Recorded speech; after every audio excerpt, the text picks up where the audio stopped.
Hello, welcome back to a new Pewaukee YouTube channel video. Today's video we're going to be taking a look at medical data visualizer. Let's get into it. If you enjoy the content, make sure to like, subscribe, and drop a comment about your favorite thing about this video, or how I can improve my code. So let's get into the description. So in this project, you will visualize and make calculations from medical examination data. Okay. So the data description, you basically just have a CSV file with all these attributes: age, height, weight, gender, these blood pressure, and other attributes, and these are all their kind of value types. And yeah, I mean, otherwise, there's not much, at least in terms of the data. The data is just data anyways, you just have to parse it and whatnot. The tasks create a chart similar to examples figure1.png. So let's go to our replit starter code. So we want to make a graph that looks like this, or I can bring it up in a bigger view, be a little bit more clear.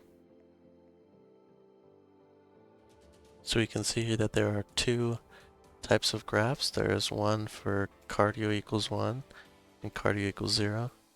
We'll see what these mean pretty soon here. So, alright, so where we show the counts of good and bad outcomes for the cholesterol, glucose, I think this means alcohol, active, and smoke variables for patients with cardio equal 1. So that would be the right side of this graph, and cardio equals 0, the left side. And use the data to complete the following tasks in this file. So we're going to be working in this file here. I've already done the work, so I'll just walk through it. So first we want to add a overweight column to the data. Actually, you know what we can do? We can just go through the file here. Also, before we go through the file, make sure to click these three dots, show hidden files, go to replit.nix. You're going to need to put all of these packages in the deps list. For some reason, Replit changed how it handles dependencies. So, for example, if we don't have the Seaborn is a kind of graphical, I guess, interface that we'll be using. If we don't have Seaborn, then it will say module not found, error, we can't find Seaborn, which is something we need. And the same thing would be true if we didn't have pandas or numpy or matplotlib. They would all kind of just throw that error, which we wouldn't want. So make sure to go into the replit.nix file by clicking these three buttons, show hidden files, replit.nix, and then change the deps list that it looks like this. I'll paste this in the description if you're working on this project as well. And also, before we get into it, you can see here in the console that I've technically failed with 2 errors. I can't solve them, but I have the correct kind of solution and the idea. So I mean, we'll go into that later as well, because it's a little confusing. Alright, so first thing we're going to do, import the data. So simply by a read CSV, we will import this file with all the CSV data of all the medical information. I believe it's about 70,000 lines long. Maybe we can scroll down just for fun. Yep, 70,000. So we're going to read the CSV and store it in a data frame. Then we're going to add the overweight column. So we're going to say df overweight. And basically the way that we're supposed to implement this is to determine if a person's overweight, first calculate their BMI by dividing their weight in kilograms by the square of their height in meters. If that value is greater than 25, then the person is overweight. So we're going to use the value 0 for not overweight and the value 1 for overweight. So it's like kind of like a true-false statement, I guess, with 0 and 1. So we take the weight and we divide it by the square of the height in meters. So you might see why is there divided by 100 here, and that is because these are all given in centimeters. So we can see the fourth argument is height, and we can see that it's 168, 156. So you can kind of make a general assumption that those are in oops, those are in centimeters, and you divide by 100, and then 2, to the power of 2, right, using pow. You could also use a double multiplication sign. And then we need to use this apply. Actually, that's one of the choices. You don't need to use apply, you can use something a little different. I forget exactly what it was, but this is one of the ways that you can do it. And so you apply, and you use a lambda function. So you say, okay, apply if with an x argument of x, right? And the x is going to be this calculation here, right? And we're going to say that's equal to 1 if the x value is greater than 25, right? So it's going to say true. So if that value is 25, then we're going to return the value 1 for overweight. So we're going to say if x is greater than 25, give that overweight data frame value equal to 1. Otherwise, set it equal to 0. And now we have this normalized data by making 0 always good and 1 always bad. So if the value of the cholesterol or glucose is 1, make the value 0. If the value is more than 1, make that value 1. So when we look at cholesterol, there's actually 3 different values it can have. If we look at the table. So cholesterol has a 1 as normal, 2 above normal, 3 well above normal. And it's the same thing with glucose, so we're also going to change that. So we just want to say for each cholesterol value, we want to use another apply function with a lambda function inside, and we're going to say it's 0 if x equals 1. So if x equals 1 for both of these, that means normal, so it's not bad. So we're going to say that, okay, set it equal to 0, the kind of false, or I guess 0 is always good, so I guess normal is good. And I guess generally speaking, I don't know if you're a medical professional, but okay. So if x equals 1, set it equal to 0, else 1, and the exact same thing with glucose. Okay, the first function, draw categorical plot. So create data frame for a cat plot using pd.melt, using just the values from cholesterol, glucose, smoke, alco, active, and overweight. So this was I guess most of these comments are like instructions. So this is similarly another instruction. So we're going to use the pd.melt, as can be seen here. We're going to say df, then the value vars is going to be active alco, so just the values. So if we take a look at melt, we have the ID vars and value vars. Those are the two things that we're going to be using. So if we take a look at the example, if we have the value vars equal to all the values, then it's going to say for each b, if there's a different value, then we put that value, I guess, if that makes sense. So we can see here that, okay, b has a value of 1, 3, and 5. So when you melt it, then the variable b, so there's 3 different b values, has a value of 1, 3, and 5. And then we're going to do the same thing with c, so we're going to get all the c values. So basically this just get everything in the table, right? So if it's c, then it's going to get all the c values and it's going to put them like so. I think that makes sense, so when I explain it. So the ID vars is just going to be kind of what it's separated by, if that makes sense. So we want to separate, since this is our end goal, we want to separate by cardio, right? Because when the cardio is 0, we have this plot. The cardio is 1, we have this plot. And yes, I think that makes sense. So when we take a look, we're going to say that the ID vars is the cardio. That's what we want to separate by. And then the value vars are all the rest. So we can see here, okay, what is this graph actually saying? That's what we want to know. Right, so basically, let's take a look at cardio equals 0. So what does that mean actually? Let's take a look at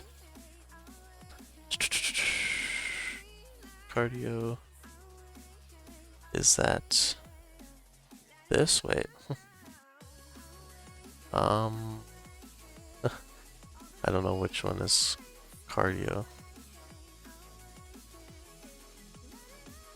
Data set should be split by cardio. So, unless there's a value in here. So in here, is there a cardio value? Ah, it's the last one. So I think it's cardiovascular disease. Yes, that's the last one. I think that's the wrong thing. Yeah, so cardio. So basically, this whole side means that they don't have cardiovascular disease, and this side means that they do, because 1 is true and 0 is false, right? So if we take a look at this left side, of the active people, only about 5,000, a little more than 5,000. Wait. Okay, only just above 5,000 that are not active, because the blue is correspondent to 0, which means false. So if active is false, there are 5,000 people who are not active and don't have cardiovascular disease. However, there are a ton more active people that don't have cardiovascular disease, so it kind of makes sense. And then if we go to, let's say, alcohol, right? The people who don't drink alcohol is 0, right? Because 0 is false. There's more than 30,000 of them, and they all don't have cardiovascular disease. And the 1, right? That means that what does that mean? Oh, that they do have alcohol, right? And that means that the cardio is going to be, they're not going to have cardiovascular disease even though they drink alcohol. That makes sense. I think it makes sense. I want to just do something quickly. Wait, this isn't it, I don't think.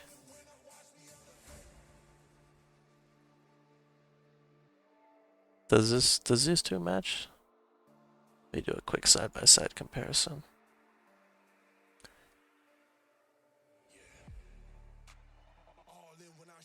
Yeah, okay, they do match. Alright, cool. Just need to make sure I had the right plots. Alright, so that's basically what the graph means, right? So, alright, so the next thing says group and reformat the data to split it by cardio. Show the counts of each feature. Okay. This is where we get into some confusion because there's a comment here that was not given to me, that I made. So I said group by, which is kind of what it's asking you to do. A group is not needed, probably. Technically, I failed these cases, so I think it is needed, but I couldn't figure out a way to actually implement that. So instead I used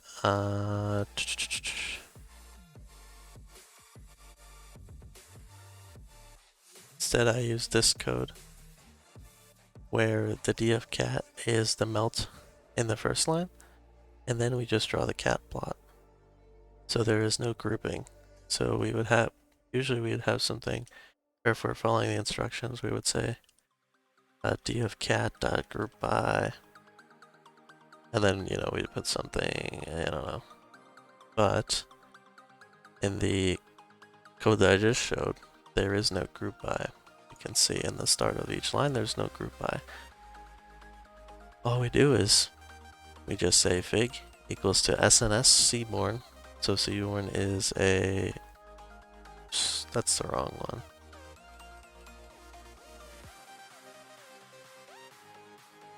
So seaborn cat plot, we're able to kind of plot the data. So we can see in which example, kind of like this example, is something that we want, right? So we want, okay, the diet is no fat and the diet is low fat. So there's kind of two separations. And then we have like a total value here, or the current amount of people, the total amount of people. And then we would have the time, or not time, sorry, our various variables, right? We have active, alcohol, cholesterol, gluc, you know, all these things. And then we have total here. So, We can see here in the cat plot that mine says count. I don't know if you can read that, but there it says count, and here it says total, when it's not. Well, they are different, but I think that's where these errors come from. It's because I don't use grouping and reformatting, and therefore when I try and say y equals total, I'm gonna get an error. Oops, I don't want to leave this out. I'm gonna get an error though. We can see here pretty soon. So either x or y must be none for the kind of count. So since this is a count cat plot, apparently either x or y must be none. So we're gonna say y is none. I don't really understand it, but you know, that's how it is. I guess because if you're counting, then one of the either the x-axis or the y-axis has to be equal to that count variable. Alright, so then we are just going to say, so this should be down here after the comma, or the comment. This is the comment that they gave me, just draw the cat plot with SNS cat plot. We set it equal to fig, so then we can save the figure. So figure.save figure, and that saves it here in the venv directory. Okay, now let's go on to draw heat map. So clean the data, that's one of the instructions. And we're supposed to clean it using these parameters. So clean the data, filter out the following patient segments that represent incorrect data. Diastolic pressure is higher than systolic pressure. So keep the correct data with df.ap_low is less than or equal to dp.af high. So that can be seen here. df.ap_low is less than or equal to dp.af high. And let me do something here. Make this a bit more readable. And now height is less than the 2.5 percentile. We can see keep the correct data with df height is greater than or equal to df height.quantile 0.025. So we say that here with the height, and it's also going to say that with the weight. So we're going to say, so basically in the df heat, we're just selecting all of, we're not trying to really drop anything, we're just supposed to select the correct items. So we're going to use a bunch of AND statements, or AND conditionals, to make sure everything is met. So we're going to say, okay, get all the data frame elements where the AP low is less than the AP high, and the height is, both the height and the weight are greater than the 2.5 percentile. And also, where the height is more than the 97.5 percentile, we're going to remove it. And where the weight is more than the 97.5 percentile, we're going to remove that too. Keep going back to that tab on accident. So we're going to do that. These two statements, line 39 and 40. We're going to make sure that it's less than to eliminate the ones that are greater than that. Alright, calculate the correlation matrix. So I just had to Google this. df_heat core. Just found on this Geeks for Geeks. So I saw, which one was it? I just saw this data.correlation core, so I thought, that's probably it. So it seemed to work. So df_heat.core. And now generate our mask for the upper triangle. So if you're doing this project, this is pretty hard because they never go over this, so I don't know what that means. So where did I find this? I actually don't. I found it here. This is on the Seaborn documentation of heat map. You can see up here, it's describing the Seaborn heat map. And I just used this last one. So I saw a variable named mask and I just said, alright, let's take that. So I don't even know what np.trio indices from even means. But I took it and it worked. So I set it equal to true. And now set up the matplotlib figure. So we do this by saying fig equals df heat.plot with the figure size. and then we use this dot figure. And let's see if we don't use the dot figure, what happens. We're gonna get in there. Anytime now we're gonna get in there. Where I think it's gonna say cannot save to a matplotlib figure or something like that. There we go. Axis subplot, which is what fig is defined as, right? Because say it's a fig size, right? So it's the plot of 12 by 12. There's no attribute say fig. So now we just put dot figure, and then it'll work just fine. I found this from which website? Here. So G is an axis subplot figure you need to assign as fig. The object with .saveFig method and the object you need to return can be accessed with g.figure. So G here was a data frame plot. So I use the same idea. And then we just say SNS heat map. So the data frame or the correlation is the core. Right, because when we're making a heat map, now this heat map looks a little bit different than the other, than the actual picture. So this is the heat map that we want to try and get. I'll put it up again. Just wait. So this is the heat map that we are trying to aim for. My heat map looks a little bit different. It's a little strange. I don't know why there's random lines.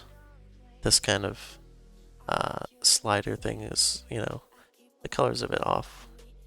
There are, many differences. I don't know why there's random lines, all these things, but if you actually look closely, let's see, I can bring up the heat map. Or wait, not this one.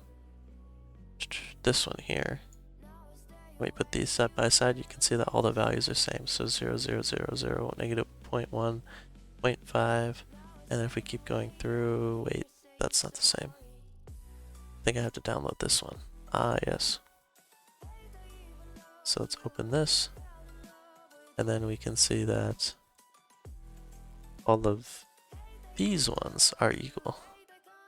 I don't know how to get rid of this little kind of block here about information. I don't know why it's plotting lines, honestly. I couldn't figure that out. But it passed the test somehow, even though it looks a lot different. But all the values are the same. We could see this 0.7 here is the same as this 0.7, 0.2, 0.3, for example, under that AP low, 0.2, 0.3. And you could check all the values. Pause the video if you want to check all the values, but it's the same. So just let me go back to our file. So we use the mask equal to the mask. And this basically, what we want to do, right? If we didn't have this mask, then this upper triangle portion will be filled with values, which we don't want, because they're just going to be the mirror of, all these values. It's going to be a mirror, like, across the, y equals negative x line, and that doesn't really help us. So that's what the mask does. And then the vmin is basically the minimum value on this slider. So you can see down here, if you can read that, it's negative 0.1, and on the top it's 0.7. So those define those minins and maxes. Square equals true, make sure that all of each kind of object is a square, or each kind of data set, matching is a square. Annotations equals true. Make sure that within each square there are values. So there are correlation values. And then finally, line widths and FMT. Well, we'll go over line widths first. Line widths creates a little gap. So we can see, open that again, in the heat map that there are small gaps. We could probably change that to E1. I think that'd be a little bit better. And then FMT equals .1f is the rounding parameter. So it basically just rounds every value to the nearest tenth. And then finally, save the figure. That's pretty much it. I mean, I get errors, but to be honest, I couldn't find out how to group and reformat the data properly. But the idea I saw on this post, the same post where I got this idea, where we don't need to group, says that after melting your data, it should look like this. So after doing this command, the data should look like so. And I printed the data frame and it did. And then he says, then after group by and counting your final data for graphing, it should look like so. So this, I was never able to understand how this actually was achieved. And then after your data is formatted correctly, it's all about tinkering. So I actually couldn't figure this out. I was very confused. So I was like, yeah, I have no idea. So then I went with the other option, which made a very similar plot. I mean, basically it's the same, except for the y-axis is count in this one, when it's supposed to be total. So in figure 1, the y-axis is supposed to be total, or it is total, and figure 1 is what we want to ultimately achieve, but in my cat plot, it's a count instead. This is technically the wrong count, wrong data values actually, but don't worry about that. But the y-axis is count instead of total. So it's that very small difference that frankly I could not fix. I don't know. Maybe it would take me like days to solve it, and frankly I don't want to take days to solve it, so. But anyways, thank you for watching this video. I hope you enjoyed this recap of data analysis. Data analysis, but the medical data visualizer. Let me know if you have any questions in the comments down below. Make sure to like, subscribe. Pewaukee out.